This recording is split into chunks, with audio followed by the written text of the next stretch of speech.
Heroine அவங்க அப்பா அம்மா அதுக்கப்புறம் பாய் ஃப்ரெண்ட் அப்பா அம்மா மீட் பண்றதுக்காக ஒரு மீட்டிங் அரேஞ்ச் பண்றா. அந்த பாய் ஃப்ரெண்ட் அம்மா நம்ம ஹீரோயினை போய் சூப் எல்லாம் இருக்கும் சர்வ் பண்ண சொல்றா. உடனே நம்ம ஹீரோயினை எடுத்து கொடுத்து கடைசி மிச்சம் மீதி உள்ளது மட்டும் அவளோட பவுல்ல ஊத்திக்கிறா. இதை பார்த்ததுமே அவங்க அம்மாவுக்கு ரொம்ப கஷ்டமா இருக்கு.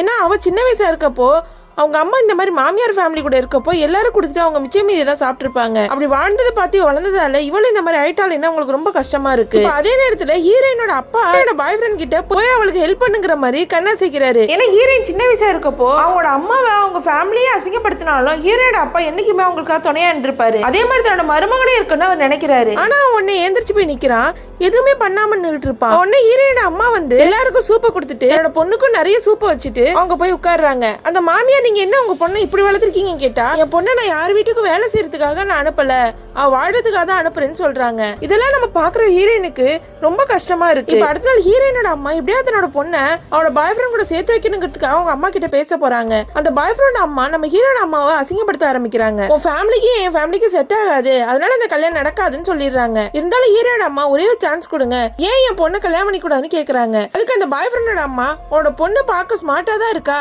ஆனா நம்மளோட ஸ்டேட்டஸ் ஒன்னா இல்ல, இந்த கல்யாணம் செட் ஆகாதுன்னு சொல்றாங்க. இப்ப ஹீரோட அம்மாவுக்கு ரொம்ப கஷ்டமா இருக்கு. இப்ப வீட்டுக்கு வராங்க. இப்ப ஹீரோயின் என்னாச்சுன்னு கேக்குறாங்க. அப்போ உன்னோட கல்யாணம் நடக்காது, அவங்க ஃபேமிலிக்கு நம்ம ஃபேமிலிக்கு செட் ஆகுதுன்னு சொல்றாங்க. உடனே ஹீரோயினும் அவங்க அம்மா கிட்ட சண்டை போட ஆரம்பிக்கிறாங்க. நீ கல்யாணம் பண்ணினா கல்யாணம் பண்ணிக்கோ, அந்த லைஃப் உனக்கு செட் ஆகுமான்னு ஒரு முறை யோசிச்சுக்கோன்னு சொல்றாங்க. இப்ப ஹீரோயினும் அவங்க அம்மா சொல்றதை யோசிச்சு பார்த்துட்டு அந்த பாய் ஃப்ரெண்ட் வீட்டை விட்டு கிளம்பலான்னு சொல்லி ஒரு ட்ரெஸ் எல்லாம் பேக் பண்ணிட்டு இருப்பா. அப்ப அந்த பாய் ஃப்ரெண்டோட அம்மா அங்க வராங்க.